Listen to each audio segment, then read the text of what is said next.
네, 뉴스 속 경제 이슈는 더 쉽고 깊게, 최신 고용 동향은 더 빠르게 전해드리는 고용 브리핑 365 시간입니다. 김장현 기자와 함께합니다. 어서 오세요. 안녕하세요. 네, 오늘은 어떤 이슈가 있을까요?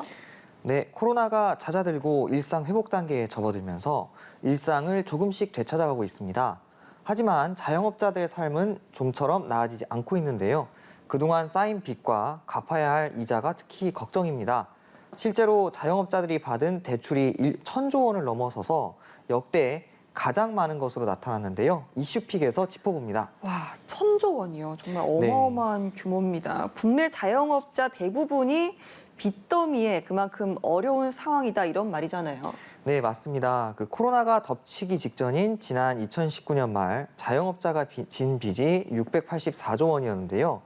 그런데 3년 만에 무려 1,019조 원으로 50% 가까이 급증해 지난해 4분기 말 역대 최고 수준으로 늘었습니다. 자영업자들의 가계대출액과 개인사업자 대출액을 더한 금액인데요. 사회적 거리두기가 사실상 해제됐지만 자영업자들은 아직 코로나 부채 늪에서 벗어나지 못하고 있는 겁니다. 더 큰 문제는 대부분 다중채무자라는 점입니다. 야, 그러니까 대출 금리가 이렇게 부담스러운 상황에서 다중채무자까지 많다라는 건 사실상 뭐 거의 한계 상황에 몰렸다 이렇게 볼 수 있겠네요. 네, 맞습니다. 3개 이상의 대출로 빚을 진 다중채무자가 전체 자영업 대출자의 56%, 173만 명에 달하는 것으로 집계됐는데요. 사실상 10명 가운데 6명 정도가 더는 추가 대출을 받기 어려운 한계 상황으로 내몰렸다는 뜻입니다.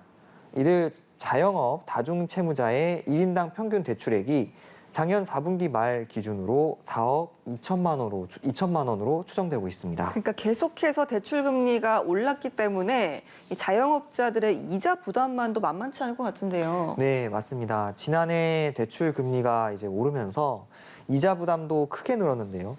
한국은행에 따르면 대출 금리가 0.25%포인트 오를 때 1인당 평균 연 이자는 60만 원, 그리고 1.5%포인트 인상되면 362만 원까지 불어나는 것으로 추산됐습니다.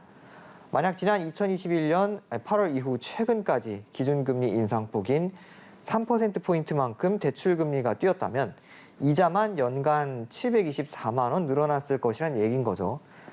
특히 다중채무자의 이자 부담은 일반 자영업 대출자보다 더 큰 폭으로 뛰었는데요.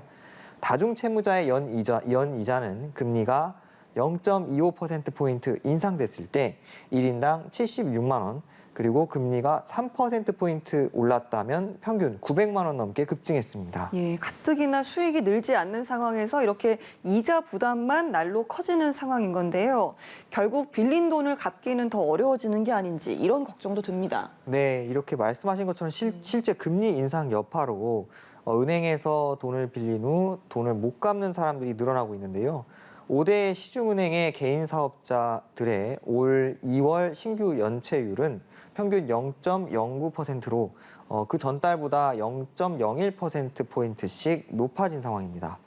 특히 중저신용자 대출이 많은 저축은행 79곳에 지난해 연체율은 이미 3.4%까지 치솟았고요. 이런 상황에서 금리는 당분간 더 오를 것이란 전망까지 나오고 있습니다.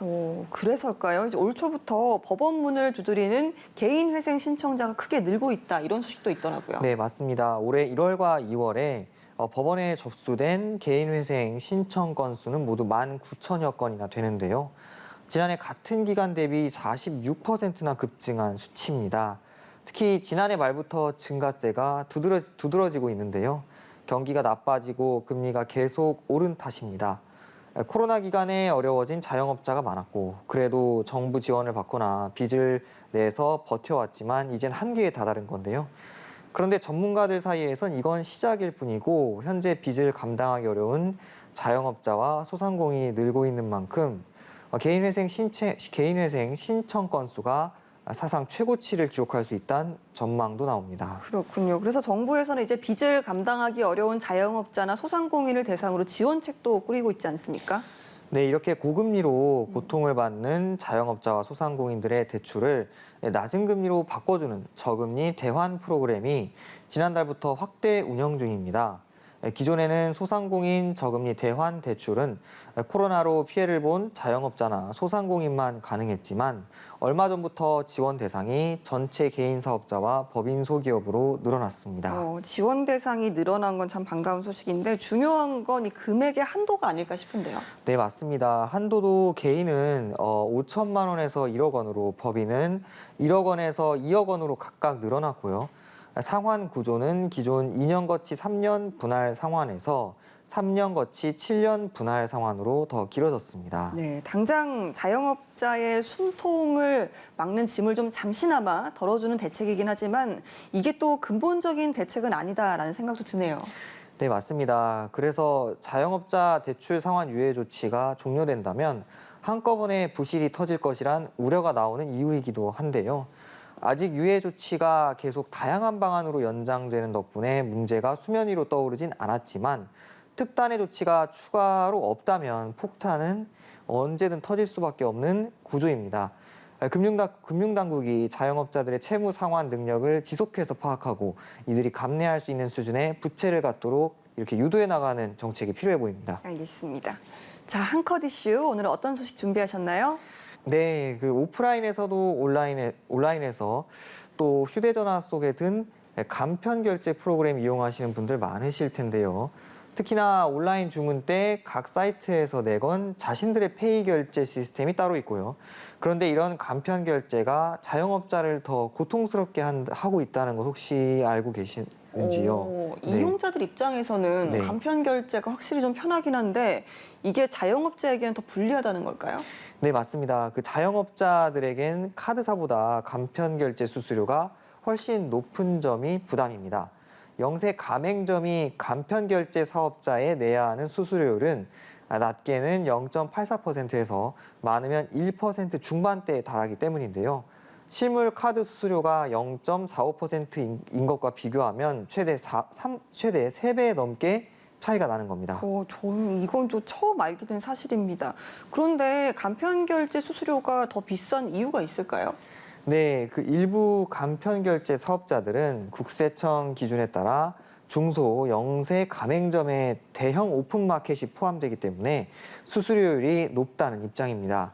하지만 이런 점을 감안하더라도 카드사는 받지 않는 기타 수수료까지 받고 있다는 점은 자영업자에겐 역시 부담입니다. 그렇죠. 소비자 입장에서는 편해서 또는 간편 결제마다 제공되는 그 포인트를 위해서 결제를 하는 건데 이렇게 자영업자의 부담이 커지는 거 몰랐습니다. 대책이 좀 필요하지 않을까요? 네, 맞습니다. 이 결제 수수료를 이렇게 인하를 유도하기 위해서 금융감독원이 얼마 전에 배달의 민족과 카카오페이 같은 상위 9개 간편 결제 업체의 결제 수수료를 공시했는데요.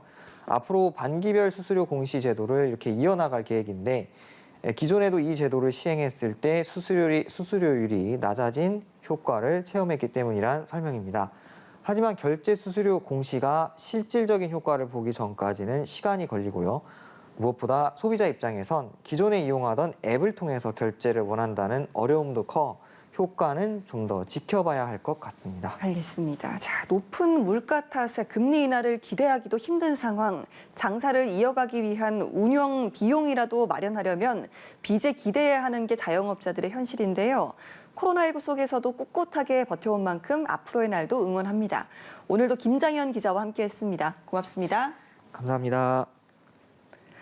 네, 지금까지 고용브리핑 365였습니다.